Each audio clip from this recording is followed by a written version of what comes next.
Oke, pertama-tama mungkin saya ucapkan terima kasih yang sangat besar kepada semua tim pastoral dan leaders tempat ini. Sungguh sebuah kehormatan yang sangat besar dan sukacita yang sangat besar untuk saya bisa melayani di tempat ini. Yang kedua, saya merasakan sebuah perasaan spesial gitu ya di tempat ini. Saudara. Kenapa? Karena saya ketemu beberapa teman-teman lama gitu ya. Ada banyak sekali familiar faces di sini, bahkan ada yang udah sangat lama banget nggak ketemu ya. Ko David, Ko Jansen ini dulu zaman saya di Sydney legend saudara ya. Jadi saya tuh nggak pernah ketemu secara pribadi karena beliau ini di angkatannya di atas saya. Tapi namanya tuh harum terdengar di Sydney saudara ya. Jadi udah sering ketemu, sudah sering dengar namanya. Kali ini sekarang bisa ngelayanin bersama-sama, ini keren sekali ya. Ditambah dengan suasana Natal, jadi berasa nostalgia dan berasa kayak di rumah saudara ya. Jadi semoga ini perjumpaan pertama kita, salam kenal, tapi hopefully bukan perjumpaan yang terakhir, amin saudara. Oke, pertama-tama mungkin salam kenal juga, nama saya adalah Antoni Pribudi. Halo, lama gak ketemu Kak Jupiter ya. Oke, sebenarnya bukan orang asing saudara karena masih sama-sama di Rock Ministry, melayani di Bali, di GBI Rock Riverside sebagai associate pastor. Dulu bersama-sama Bang Saat kita melayani di sana ya. Oke, nah hari ini saudara ya, saya akan membawakan tema yang menjadi tema kita di bulan ini yaitu Advancing Kingdom Culture. Ya, nah kalau saudara itu ingat, bulan lalu kita tuh merenungkan tema bagaimana paradigma kerajaan itu secara radikal tuh berbeda daripada paradigma dunia.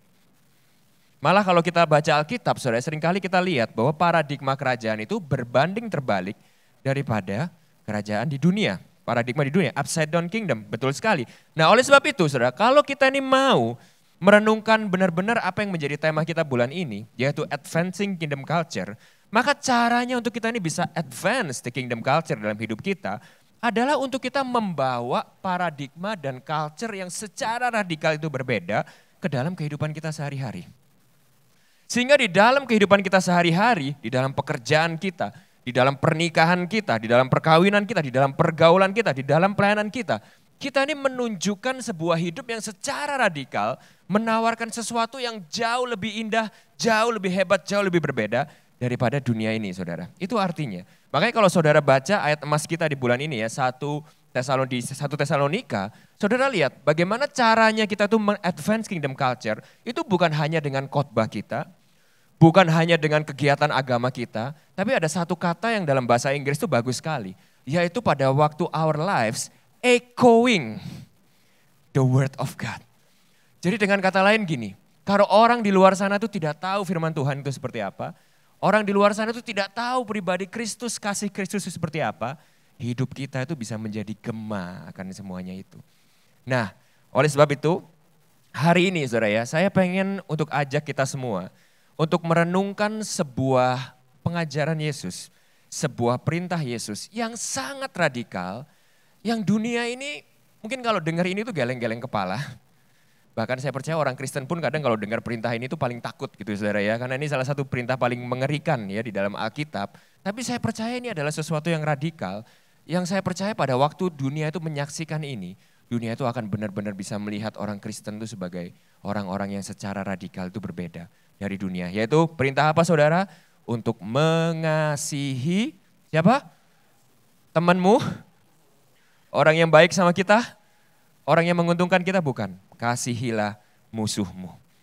Dan sadarkah saudara, ya pada waktu kita belajar di perjanjian baru ya, gereja mula-mula, bagaimana pada waktu itu gereja mula-mula itu bisa begitu meledak, sehingga akhirnya kingdom culture itu bisa advance pada awal-awal itu.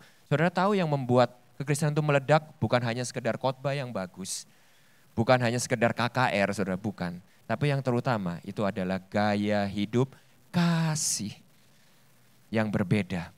Yang pada waktu dunia itu melihat gaya kasih yang seperti ini, mereka semua itu terguncang dan mereka semua itu ingin mengenal dari mana sumber kasih itu. Nah pada waktu saya mempersiapkan message ini, saya juga somehow itu berdoa, saya percaya saudara ya, ini kita udah menjelang akhir tahun ya. Menurut saya tidak ada cara yang paling indah, gak ada berkat yang lebih indah. Tadi Pak Gembala di suara Gembala itu bilang ya, Christmas itu, the blessing of Christmas itu joy. Gak ada sukacita yang lebih dengan kita tuh bisa merasakan the gift of forgiveness saat kita tuh menutup tahun ini.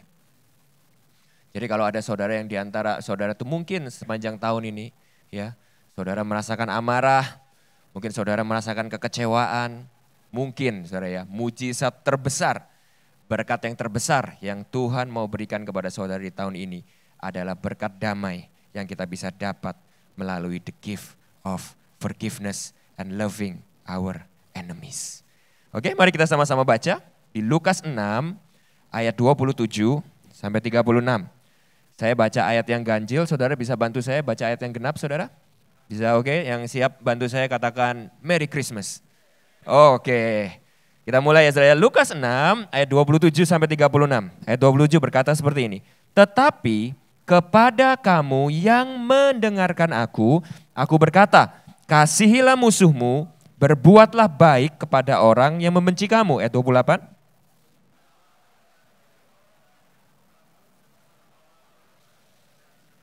Ini belum dengerin khotbahnya aja, saya lihat dari cara baca ayat ini aja udah pada ini saudara ya, setengah hati semua lemes ini ya. Berat nih saudara ya baca ini ya.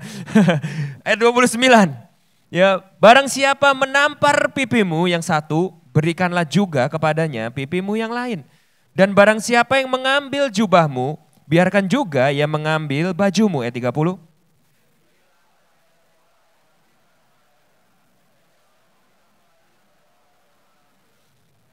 Dan sebagaimana kamu kehendaki supaya orang perbuat kepadamu, perbuatlah juga demikian kepada mereka. Ayat 32.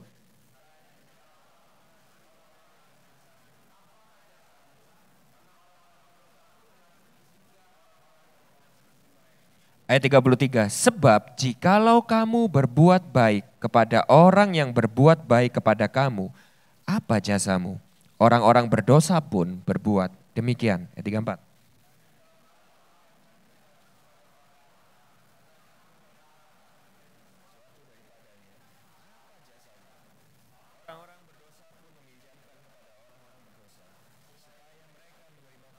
Sama banyak. Ayat 35, tetapi kamu, katakan sama-sama, tetapi aku.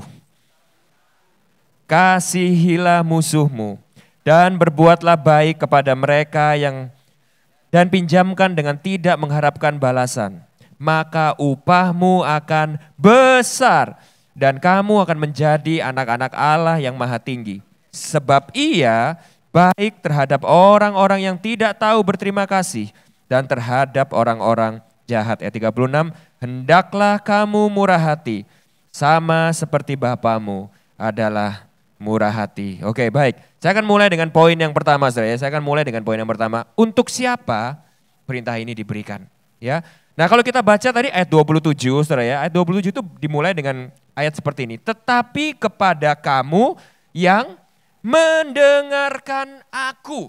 Nah, kata mendengarkan di situ bahasa bahasa Yunani yang dipakai itu adalah kata ako, saudara ya. Kata ako ini gini, ini saya suka makanya kalau bahasa Jakarta jelas saudara. Saudara tahu nggak bedanya lu denger gua sama lu dengerin gua, tahu nggak saudara bedanya? Denger sama dengerin saudara ya. Kalau denger itu adalah gini saudara, saya punya anak yang kedua, anak saya itu cowok saudara ya, umur 3 tahun saudara ya. Itu kalau saya sebut dia tuh kayak teroris di dalam rumah saya saudara ya. Oke, jadi kerjaannya setiap hari itu adalah meneror hidup istri saya saudara ya. Karena setiap hari dia tuh punya satu ember besar isinya tuh mainan-mainannya dia saudara ya. Dan mainannya dia tuh mainannya kecil-kecil saudara. Mulai dari mobil-mobil Hot Wheels sampai potongan-potongan Lego yang kecil-kecil saudara ya. Jadi saudara tahu kan kalau itu berantakan di malam hari dan saudara keluar dari kamar malam hari, lampu gak nyala, saudara itu bisa injek ranjau darat di situ ya. Ada bapak-bapak di sini yang tahu rasanya nginjek Lego itu sakitnya gimana saudara? Bapak-bapak seperti saya yang punya anak kecil, ya tahu ya saudara itu sakitnya luar biasa. Nah anak saya yang kecil tuh saudara, setiap hari kerjanya itu ember gede isi mainan tuh dibongkar sama dia, terus dia main seharian. Nah setiap hari istri saya tuh kerjanya selalu ngomel dan bilang sama dia, Jordi setiap kali selesai main selalu tidy up ya, beresin masuk ke ember. Nah kira-kira anak saya ini denger istri saya tuh dengerin istri saya saudara. Denger doang saudara. Kenapa? Karena dia nggak mungkin nggak denger suaranya istri saya itu yang kenceng banget. Jadi kalau ini kayak Bang Saat nih tahu ya kenal istri saya tuh suaranya punya frekuensi yang berbeda dari manusia rata-rata saudara ya. Suaranya tuh gelegar sekali saudara. Jadi kalau istri saya tuh mungkin lagi ngobrol ketawa-tawa di luar sana, kita di sini dengerin khotbah bisa terganggu saudara ya. Gitu. Istri saya tuh suaranya kenceng banget. Jadi anak saya yang kedua ini tidak mungkin gak denger suaranya istri saya. Tapi problemnya dia itu bukannya nggak dengar, tapi nggak pernah dengerin istri saya, saudara. Saudara tahu bedanya dengar khotbah sama dengerin khotbah, saudara? Ouch. Ini udah mulai langsung nggak enak nih, pendeta nggak enak nih, mulai ngomongnya. Saudara tahu yang dimaksud Yesus di sini, bedanya cuma dengar dan dengerin. Nah, yang dimaksud Yesus di sini bukan dengar. Yang dimaksud Yesus di sini adalah orang yang benar-benar dengerin Yesus. Jadi saudara tahu yang dilakukan Yesus di sini? Yesus ini sedang melakukan perbedaan antara orang yang cuma dengar dia sama benar-benar mendengarkan dia. Nah, siapa itu orang Kristen? Siapa sih orang percaya itu? Siapa sih murid Yesus itu? Murid Yesus itu adalah orang-orang yang benar-benar mendengarkan apa yang Yesus itu katakan dan perintahkan di dalam kehidupan mereka. Nah, sayangnya seringkali saudara ya, kita seringkali lebih sering temui orang-orang Kristen tuh lebih mendengarkan dalam kehidupannya sehari-hari. Kalau di gereja kita dengar khotbah. Tapi kalau kita boleh jujur dalam kehidupan kita, seringkali dalam kehidupan sehari-hari kita lebih dengerin perasaan kita. Kita lebih sering dengerin ego kita. Kita lebih sering dengerin amarah kita. Kita lebih sering dengerin emosi kita. Kita lebih sering dengerin apa yang orang lain omongkan sama kita daripada apa yang Yesus katakan kepada kita. Nah, makanya saudara tahu pada waktu itu terjadi perintah-perintah seperti ini menjadi problem buat kita. Kenapa? Karena perintah-perintah seperti ini kita nggak akan bisa lakukan pada waktu kita masih dengerin diri kita sendiri. Nah, saudara sadar nggak sih saudara? Pada waktu Yesus mengajar, Yesus tuh sering ngasih kepada kita tuh perintah-perintah tuh yang nggak masuk akal. Malah kalau saudara mau jujur dan saudara benar-benar baca Alkitab saudara ya.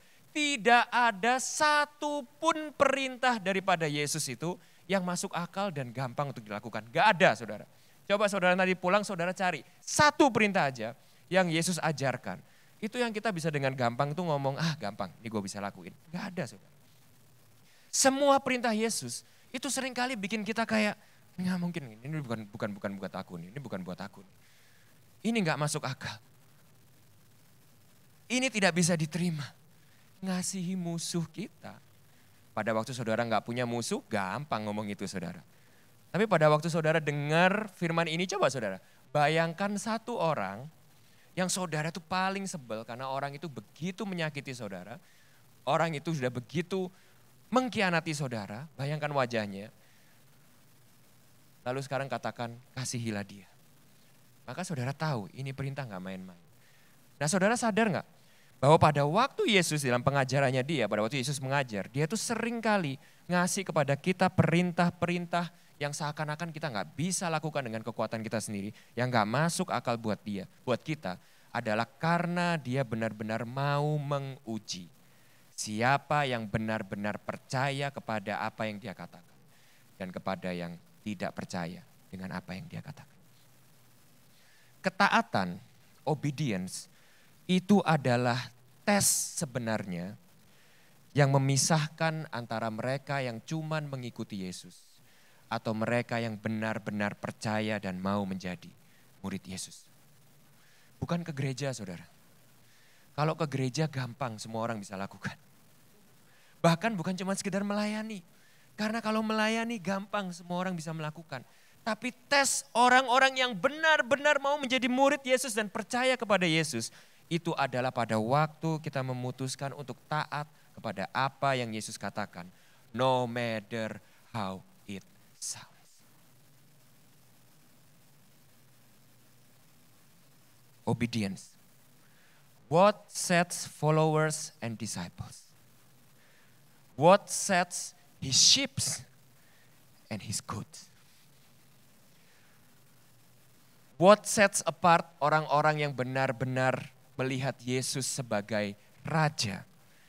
Atau mereka yang cuma mengikuti Yesus sebagai pribadi yang berguna bagi mereka? Saudara tahu di dalam sebuah kerajaan, itu nggak bisa ada dua raja, saudara tahu itu ya. Kalau kita percaya kingdom theology, kerajaan. Di dalam kerajaan itu cuma ada satu raja, saudara. Dan satu raja ini adalah seorang pribadi yang hanya punya satu suara yang kita semua harus dengar. Gak bisa ada dua kepala dan dua suara dalam sebuah kerajaan. Pada waktu ada dua orang yang mengaku sebagai raja di dalam sebuah kerajaan, dan ada dua orang yang mau punya suara dan menjadi kepala dalam kerajaan, maka cuma ada satu raja dan satu orang yang lagi disebut apa saudara? Pemberontak. Musuh, gak ada pilihan lain. Kalau kita menganggap Yesus sebagai raja, maka kita gak punya opsi lain. Bahwa respon kita satu-satunya adalah obey to what he said. Tapi gak berhenti sampai di situ. Kenapa? Karena seringkali kalau kita berpikir di situ saudara ya, kita itu lupa bahwa ini bukan raja yang seperti raja di dunia. Bahwa raja yang kita taat ini bukan raja yang otoriter, bukan raja yang diktator. Tapi raja yang baik hati dan penuh kasih. Nah oleh sebab itu yang kita perlu sadari adalah ini. Bahwa perintah Yesus yes, memang terdengar menyeramkan. Memang kadang sering terdengar begitu berat, begitu menyakitkan. Memang kadang kita susah untuk taati karena kita ngerasa kita punya solusi yang lebih baik bagi diri kita sendiri. Nah tapi yang kedua saudara mesti sadar di sini. Kepada siapa perintah ini diberitakan berikutnya. Yang pertama Tuhan bilang kepada mereka yang mendengarkan dia. Lalu kedua, Tuhan Yesus juga berkata, orang-orang ini itu adalah anak-anak Allah Maha Tinggi. Jadi dengan kata lain gini, oke, bukan yang pertama orang yang mendengarkan, yes. Siapa yang mendengarkan ini? Yesus berkata, anak-anak Bapa. Nah siapa anak-anak Bapa ini? Nah kalau saudara baca di Yohanes 1, saudara ya, ada sebuah janji dan ini cocok banget dengan pesan Natal yang luar biasa. Yaitu Tuhan Yesus itu berkata kepada kita semua yang lahir baru, berkata seperti ini, bahwa kita semua ini bukan anak-anak yang lahir dari daging. Bukan anak-anak yang lahir dari rencana laki-laki. Bukan anak-anak yang lahir karena kemauan laki-laki, tapi mereka yang dilahirkan oleh Roh. Itulah kita. Jadi kalau yang pertama kita percaya kita adalah murid Kristus, dan lebih daripada itu kita percaya kita adalah anak-anak Allah, maka saudara harus tahu bahwa saudara ini bukan orang-orang biasa. Saudara ini bukan makhluk natural, saudara. Saudara ini adalah makhluk supernatural. Saudara itu adalah makhluk rohani yang dilahirkan kembali oleh Roh Allah. Nah, karena saudara itu adalah supernatural beings, maka saudara itu bisa melakukan supernatural things. Sama-sama katakan kepada saya adalah supernatural beings. Oleh sebab itu, saya bisa melakukan supernatural things. Dan salah satunya supernatural things itu yang diajarkan Yesus di sini adalah supernatural love. Sebuah kasih yang memang secara impossible dilakukan secara natural. Makanya Tuhan Yesus tadi berkata, kalau kamu cuma mengasihi orang yang mengasihi kamu, apa bedanya? Itu natural. Semua orang bisa melakukan itu. Orang-orang berdosa pun bisa melakukan itu. Kalau kita hanya mengasihi orang yang baik sama kita dan mengasihi kita. Tapi jangan lupa, kamu tuh adalah anak-anak Allah, kamu tuh adalah makhluk rohani. Ada supernatural beings di dalam kamu sehingga kamu tuh bisa melakukan supernatural things. Sehingga apa saudara? Artinya tuh gini, if we are born again, kalau kita ini lahir baru dan Roh Allah itu tinggal di dalam kita, maka salah satu tanda yang menyertai kita itu akan bisa melakukan hal-hal yang secara natural itu seharusnya impossible. Nah kalau kita mengerti ini, maka sebenarnya perintah ini saudara ya, esensinya adalah sejatinya, itu bukan cuma sekedar perintah, tapi adalah sebuah janji. Katakan sama-sama, sama saya, janji. Jadi kemampuan untuk kita tuh mengasihi orang yang menyakiti kita. Kemampuan untuk kita ini mengasihi orang yang mengkhianati kita. Mengampuni mereka yang sudah begitu mungkin kejam, begitu jahat, mengecewakan kita dan menyakiti kita. Itu bukan hanya sebuah perintah yang kita bisa taati dengan kekuatan kita sendiri. Tapi di sini Yesus berkata itu adalah sebuah janji yang engkau akan bisa lakukan bersama-sama dengan aku.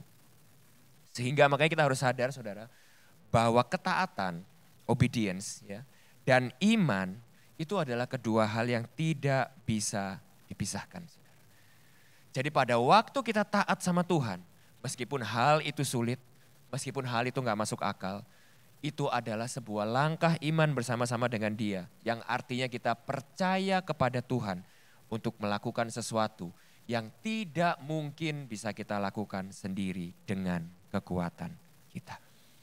Amin saudara. Siapa di sini hari ini percaya dengan hal ini?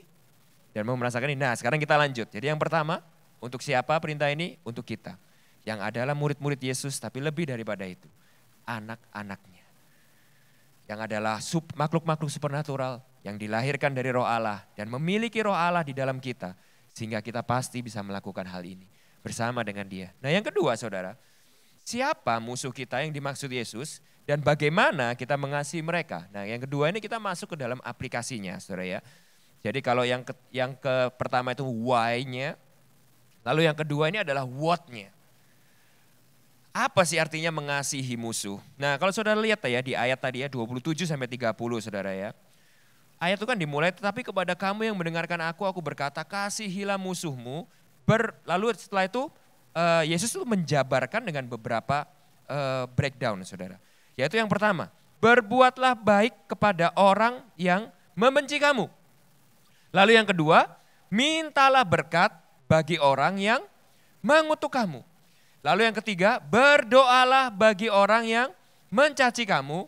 Dan yang keempat, barang siapa menampar pipimu yang satu, berikanlah juga kepadanya pipimu yang lain. Dan barang siapa yang mengambil jubahmu, biarkan juga ia mengambil bajumu. Yang kelima, berilah kepada setiap orang yang meminta kepadamu. Dan janganlah meminta kembali kepada orang yang mengambil kepunyaan kamu.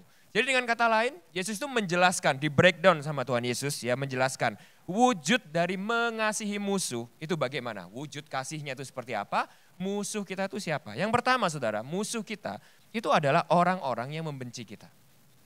Oke, dan wujud kasihnya berbuat baik sama mereka. Lalu yang kedua, musuh kita itu adalah orang-orang yang mengutuk kita. Mengutuk kita itu kalau dalam kehidupan kita sehari-hari sekarang itu adalah gini, orang yang pengen sesuatu yang jelek itu terjadi sama kita. Orang yang punya niat jelek sama kita. Pengen yang jelek itu terjadi sama kita. Mendoakan yang jelek terjadi sama kita. Dan apa yang Tuhan Yesus itu mau? Sebaliknya saudara. Kita justru diminta untuk meminta berkat bagi mereka. Lalu yang ketiga, yang mencaci kamu. Kalau di dalam kehidupan kita sekarang adalah orang yang merusak reputasi kita di luar sana. Orang yang menfitnah kita. Orang yang mungkin merusak nama baik kita di sosial media kalau sekarang gitu ya saudara ya. Hoax, menfitnah kita. Menceritakan sesuatu atau menyebarkan sesuatu itu yang gak sebenarnya untuk merusak nama baik kita, reputasi kita. Nah apa yang kita harus lakukan kepada orang-orang seperti itu? Bukan balas post story yang lebih kejam. Bukan klarifikasi yang lebih sadis untuk dia. Bukan mendamprat dia, yang Tuhan Yesus inginkan adalah apa saudara? Berdoa bagi mereka. Lalu ayat keempat, yang paling terkenal saudara ya. Ditampar pipi satu, berikan pipi yang lain, diambil jubah, mengambil baju. Ini artinya ada gini, orang-orang yang mengkhianati kepercayaan kita. Orang-orang yang pada waktu kita kasih pipi kita, mereka bukan mencium kita, tapi mereka menampar kita. Dan yang harus kita lakukan apa saudara? Kita harus extend a grace that is greater than the offense. Itu yang dimaksud. Kita harus menawarkan sebuah pengampunan dan kasih karunia yang 2 kali lipat lebih besar daripada pelanggaran mereka. Itu artinya.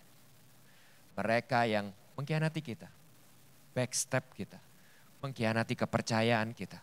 Sehingga itu begitu menyakitkan buat kita. Yang Tuhan inginkan, tawarkan kasih karunia yang 2 kali lebih besar daripada pelanggaran mereka. Lalu yang kelima, kepada mereka yang mengambil sesuatu dari kita. Mengambil sesuatu dari kita. Tuhan berkata jangan balas. Yang kelima ini berkata jangan tuntut pembalasan. Tapi berikan pengampunan. Nah suatu hari saudara sudah merenungkan ini ya. Kelima hal ini, saya pengen saudara merenungkan di dalam kehidupan saudara masing-masing. Contoh-contohnya, apa yang mungkin ada orang-orang ini lakukan dalam kehidupan saudara. Sorry saudara, suara saya agak sedikit habis. Tadi malam baru merayakan Natal bersama-sama dengan KGC Jabodetabek Serba saudara ya. Saya lupa umur saudara ya, ikut loncat-loncat, teriak-teriak, suara habis saudara. Oke. Nah saya pengen saudara itu merenungkan 5 hal ini. Saya percaya yakin kita semua pasti pernah mengalami 5 hal ini, benar gak saudara? Kita semua pasti pernah merasakan bagaimana kita dibenci, caci maki. Nama baik kita mungkin dirusak, kita mungkin difitnah, kita mungkin dikhianati kepercayaan kita sama orang yang sudah kita berikan pipi kita dan baju kita. Ada orang-orang yang sudah mengambil suatu hal yang sangat berharga dalam kehidupan kita. Nah, saudara tahu apa yang Yesus minta kita lakukan kepada mereka? Ini adalah tanda bahwa kita benar-benar sudah mengampuni mereka dan mengasihi mereka. Dulu ya saudara ya, saya tuh pernah ditanya, Pastor, tandanya kita itu benar-benar sudah mengampuni orang itu apa sih? Nah, pada waktu saya sudah mengerti ayat ini saudara, tandanya kita benar-benar sudah mengampuni seorang. Dan saya pengen saudara masing-masing, di dalam konteks saudara masing-masing pikirkan ini. Adalah satu, pada waktu kita sudah meminta berkat bagi mereka. Dua, pada waktu kita akhirnya sudah bisa berdoa bagi mereka. Tiga, kita bisa berbuat baik kepada mereka. Empat, kita akhirnya sudah bisa membuka kesempatan yang kedua, pengampunan kepada mereka. Lima, kita sudah tidak mengharapkan pembalasan atau sesuatu umpan balik dari mereka yang sudah mengambil dari kita. Ini tandanya kita sudah benar-benar bisa mengampuni dan mengasihi musuh kita. Dan saya kasih tahu saudara, ini adalah tandanya kita sudah benar-benar menjadi orang yang merdeka. Saudara tahu, salah satu berkat Tuhan yang terbaik menurut saya saudara ya, itu adalah freedom. Kemerdekaan. Tapi seringkali kita dalam kehidupan kita sehari-hari, kita lebih memilih jalan kita sendiri yang menuntun kepada penjara daripada kita memilih jalan Tuhan yang menuntun kita kepada kemerdekaan. Kita lebih seringkali memilih jalan untuk mengikuti emosi kita, amarah kita, kebencian kita. Dan saudara tahu apa yang terjadi? Kita akhirnya di penjara kepahitan, di penjara benci, di penjara dengki. Orang yang salah sama kita mungkin udah lupa sama pelanggarannya kita, tapi karena kita nggak bisa lepas dari itu saudara, apa yang dia lakukan itu merusak rumah tangga kita sampai sekarang. Merusak kehidupan kita sampai sekarang. Merusak masa depan kita sampai sekarang. Apa yang terjadi? Karena kita memilih penjara kita sendiri. Nah, sadarkah saudara bahwa Tuhan itu sedang memberikan kepada kita sebuah jalan menuju kemerdekaan. Bayangin saudara, orang yang bisa melakukan 5 hal ini menurut saya saudara ya, adalah orang yang paling happy di dunia. Would you agree with me or not? Saudara kalau ketemu orang yang bisa melakukan 5 ini saudara, saudara tuh gak bisa melakukan apapun buat dia tuh yang bisa ruin his day. Saudara gak bisa curi sukacita itu daripada dia.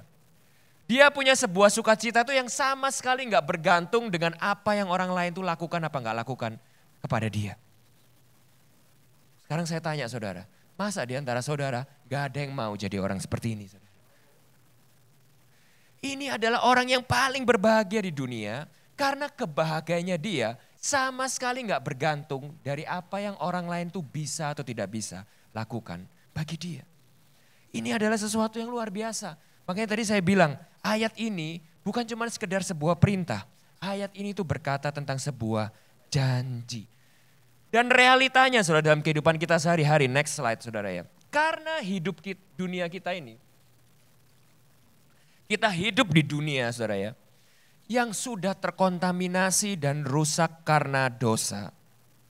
Dan kita hidup di mana di dunia yang semua manusia, Roma 3:23 berkata, semua orang telah berdosa dan telah kehilangan kemuliaan Allah. Gak ada satupun orang yang sempurna. Gak ada papa yang sempurna. Gak ada suami atau istri yang sempurna. Gak ada gembala yang sempurna. Gak ada pemimpin yang sempurna. Gak ada presiden yang sempurna. Gak ada sahabat yang sempurna. Suatu hari orang berdosa akan mengecewakan saudara. Dan saudara tahu kalau saudara tidak punya kemampuan untuk mengasihi musuhmu dan mengampuni orang yang bersalah kepadamu, kita tidak akan bisa live with peace in this sinful and broken world without forgiveness. Impossible.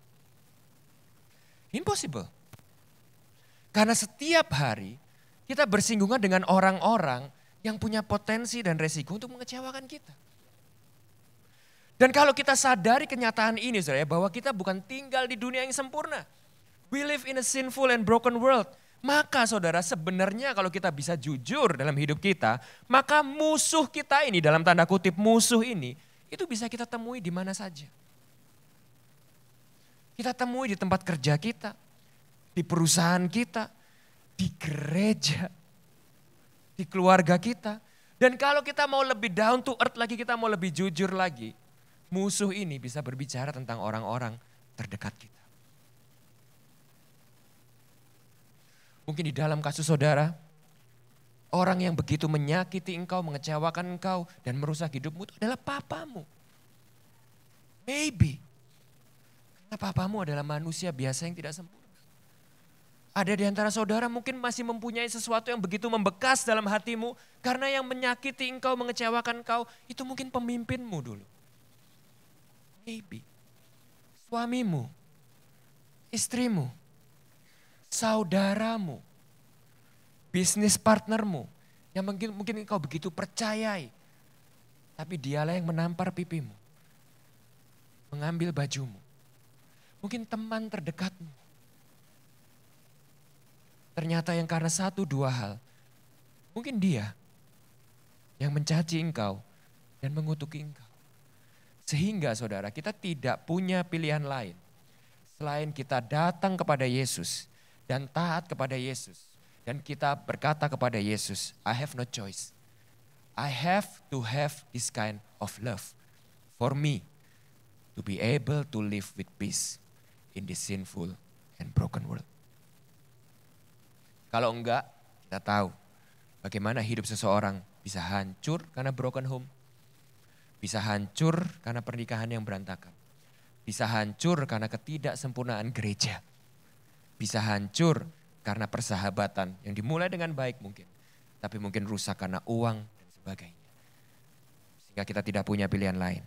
We need this blessing, yaitu the blessing of forgiveness and the ability for us to love our enemies. Nah oleh sebab itu saudara ya, poin yang ketiga, kekuatan kita untuk melakukannya. Saya tutup dengan ini. Nah tapi yang pertama saudara ya, oleh sebab itu, kalau kita baca di ayat yang ke-28 tadi ya, kalau nggak salah, 29 saudara ya.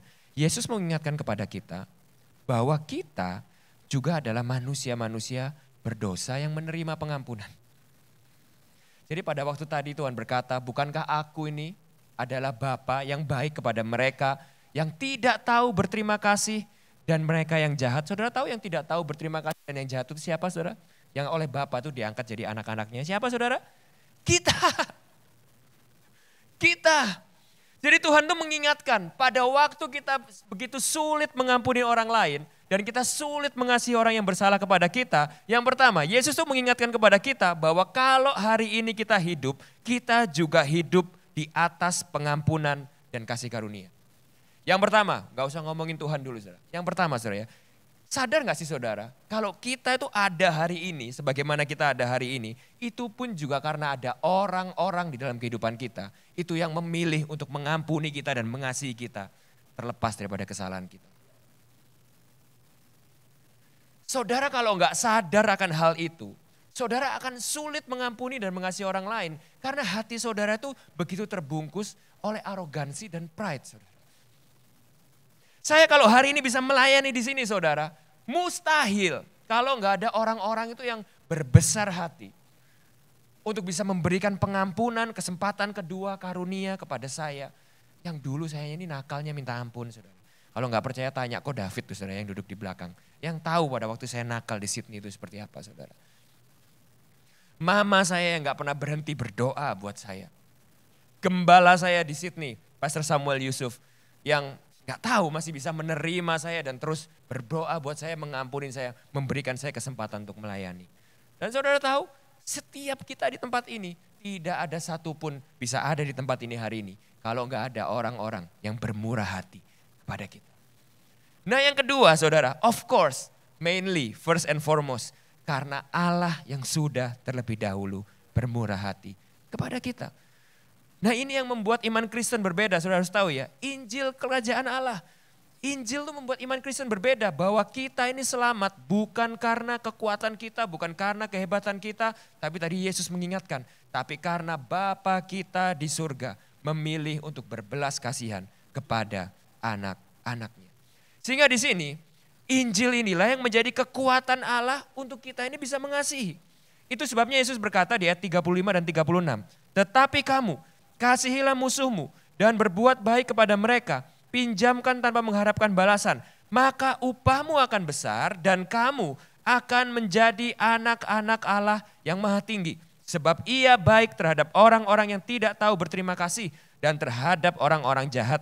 Hendaklah kamu murah hati sama seperti Bapamu murah hati. Nah yang pertama saya harus jelaskan ini saudara ya. Kalau saudara perhatikan kata di situ ya. Kalau kita melakukan ini, ada kata-kata seperti ini. Dan kamu akan menjadi anak-anak Allah yang maha tinggi. Nah ini mesti dipahami saudara ya. Artinya di sini saudara bukan berarti gini. Kalau kamu mengampuni dan kamu mengasihi musuhmu, itu adalah syarat akhirnya Tuhan itu bisa ngangkat kamu jadi anaknya. Bukan itu artinya saudara. Kenapa? Karena di ayat yang terakhirnya di situ Yesus sudah berkata, karena hendaklah kamu murah hati sama seperti Bapamu bermurah hati. Sehingga gini, bukan berarti ini syarat lalu Bapamu mau jadi bapak kamu jadi anak-anak Tuhan. Bukan, kamu sudah menjadi anak-anak Tuhan. Nah artinya gini saudara, kalau saudara baca di Matius 5 ayat 45 saudara ya, ini lebih jelas, ini versi lainnya di kitab Matius. Matius berkata seperti ini, bukan kamu akan menjadi anak-anak Allah yang maha tinggi, tapi seperti ini. Karena dengan demikianlah kamu menjadi anak-anak Bapamu di surga. Jadi dengan kata lain, Tuhan Yesus itu mengingatkan seperti ini. Ingat bagaimana kamu tuh bisa jadi anak-anak Allah. Gimana kamu bisa jadi anak-anak Allah? Gimana sekarang kamu tuh akhirnya bisa diterima dan menikmati kasih Allah. Bapa itu bisa mengasihi kamu. Kamu tuh yang tadinya bukan orang terpilih, bukan orang yang selamat. Kamu tuh tadinya semua adalah orang-orang berdosa. Gimana caranya kamu sekarang akhirnya bisa jadi anak-anak Allah? Ya Yesus menjelaskan, karena bukan dengan kekuatan kamu. Bukan dengan kehebatan kamu. Tapi karena Allah baik kepada mereka yang tidak tahu berterima kasih. Kepada mereka yang jahat. Karena Allah bermurah hati kepada kamu. Nah sehingga saudara kita harus ingat. Bahwa kitalah orang-orang jahat yang gak tahu berterima kasih itu. Sehingga pada waktu kita ini belajar untuk mengampuni. Pada waktu kita ini belajar untuk mengasihi orang-orang yang bersalah kepada kita, kita akan lebih mengerti dan lebih memahami kasih Bapa kepada kita sebagai anak-anaknya itu dengan lebih dalam, lebih dalam, lebih dalam lagi. Itu yang dimaksud. Jadi pada waktu kita belajar untuk memberikan kasih karunia kepada orang lain, maka di saat yang sama ini janjinya saudara. Kita akan lebih mengenal dan merasakan kasih karunia Allah dengan lebih kaya lagi. Dengan lebih indah lagi. Dengan lebih dalam lagi. Tapi gak cuma di situ. Selain itu Tuhan juga berkata, dan upahmu akan besar. Saya tutup dengan ini saudara. Saudara tahu kenapa kita ini sulit taat sama Tuhan. Kalau kita boleh jujur sama diri kita. Karena di dalam lubuk hati kita yang paling dalam. Kita tidak percaya bahwa ketaatan kepada Tuhan. Itu akan memberikan kepada kita hasil yang lebih besar daripada cara kita sendiri. Saudara tahu suara hati kita pada waktu kita ini sulit untuk mengampuni orang lain. Suara hati kita tuh berkata seperti ini. Kok enak? Kok enak? Kok nggak fair? Kok tidak adil? Kok aku harus merasakan semuanya ini dan dia tidak menderita seperti aku? Benar kan saudara? Kok enak aku harus cuma let go aja dan aku tidak mendapatkan apa-apa. Nah itu masalahnya saudara. Kita tuh merasa pada waktu kita memilih untuk taat kepada Yesus dan mengampuni orang yang bersalah kepada kita. Masalahnya kita kira kita tuh gak dapat apa-apa saudara. That's the problem. Padahal di sini Yesus berkata, no. Ada upah yang besar. Ada upah yang lebih besar daripada kalau kamu menuruti amarah, hawa nafsu, emosimu. Saya kasih tahu saudara, upah besar ini apa? Setiap daripada kita berbeda-beda. Tapi saya kasih tahu saudara yang pasti, upah dosa ialah maut. Kalau engkau memilih jalan kebencian, kalau engkau memilih jalan amarah, kalau engkau memilih jalan kepahitan, jalannya udah jelas. Maut. Pernikahanmu akan mati, kehidupanmu akan mati. Ada di antara kita yang sukacita dalam hati kita sudah mati. Ada di antara kita yang banyak potensi kita di masa depan sudah mati. Persahabatan mati. Kesatuan gereja tadi didoakan dengan luar biasa di awal ibadah. Kesatuan di dalam gereja bisa mati gara-gara hal ini. Jelas kalau kita mengikuti dosa, upah dosa udah jelas maut. Tapi saat kita memilih, meskipun itu sulit, Tuhan berkata ada upah yang besar. Saya nggak tahu di dalam konteks saudara masing-masing. Tapi pada waktu saudara taat dan mengasihi musuh saudara. Dan saudara memilih untuk taat kepada Yesus dan mengampuni. Saudara percaya saudara akan melihat suatu hal yang besar yang Tuhan bisa kerjakan. Kehidupan saudara. Jauh melebihi apa yang ada di pikiran kita. Jauh melebihi dari apa yang kita bisa bayangkan. Siapa teladan kita yang utama? Yesus. Di kayu salib dia berkata, Bapa, ampunilah mereka. Karena mereka tidak tahu apa yang mereka perbuat. Saudara tahu siapa yang paling sering dicaci maki, jubahnya diambil, pipinya ditampar. Tadi malam di KGC kita bahas itu. Suatu hari Tuhan Yesus memberikan sebuah perumpamaan tentang seorang bapak yang punya 2 anak yang hilang. Saudara tahu apa yang anak bungsu lakukan? Diambil barangnya bapaknya. Digambarkan oleh Yesus. Bagaimana pada waktu Yesus di kayu salib, dia yang adalah serupa dengan Allah, tidak menganggap kesetaraannya dengan Allah itu sebagai milik yang harus dipertahankan. Melainkan apa saudara? Ditelanjangi. Jubahnya dibuang dan diundi. Mahkotanya dibuang digantikan mahkota duri. Dicaci maki, diludahi, ditampari. Demi siapa? Supaya musuh-musuhnya bisa diperdamaikan dengan Bapa melalui dia. Dan Filipi 2 ayat 11 berkata, oleh karena itu maka Allah meninggikan dia di atas nama segala nama, supaya setiap lidah mengaku dan setiap lutut bertelut bahwa Yesus Kristus adalah Tuhan. Dan saudara tahu hasilnya daripada itu? Itulah kita semua hari ini. Lidah-lidah yang mengaku dia adalah Tuhan. Lutut-lutut yang bertelut kepada dia sebagai Raja. Dan hari ini kita merasakan dan melihat damai itu secara nyata. Kita terima damai itu. Kita terima kasih dan pengampunan itu. Hingga hari ini saudara juga bisa menawarkan kasih dan pengampunan itu kepada orang-orang yang perlu untuk menerima itu. Saudara. Saya berhenti berbicara, tapi saya percaya gini saudara. Di dalam segala keterbatasan dan kelemahan saya yakin dan percaya Roh Kudus berbicara kepada setiap hati daripada saudara pada masa sore hari ini.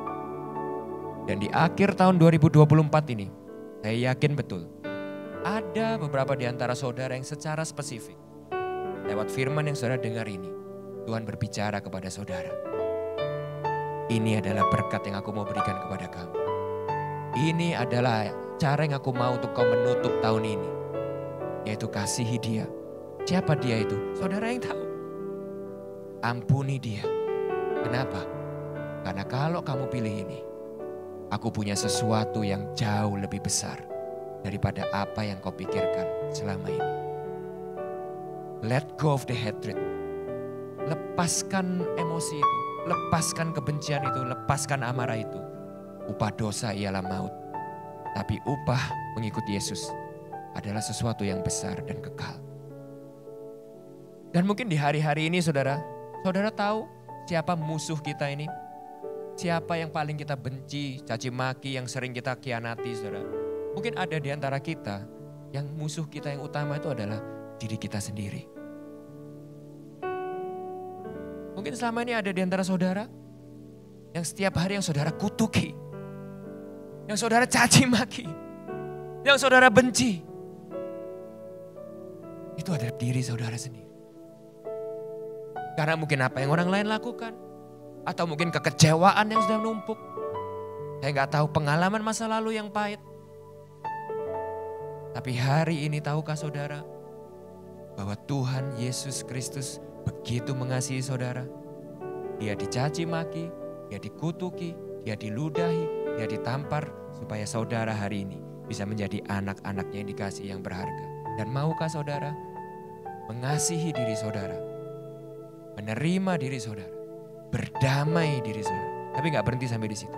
Memberikan diri saudara kepada Dia untuk Dia melakukan dan menyempurnakan kehendaknya di dalam kehidupan saudara.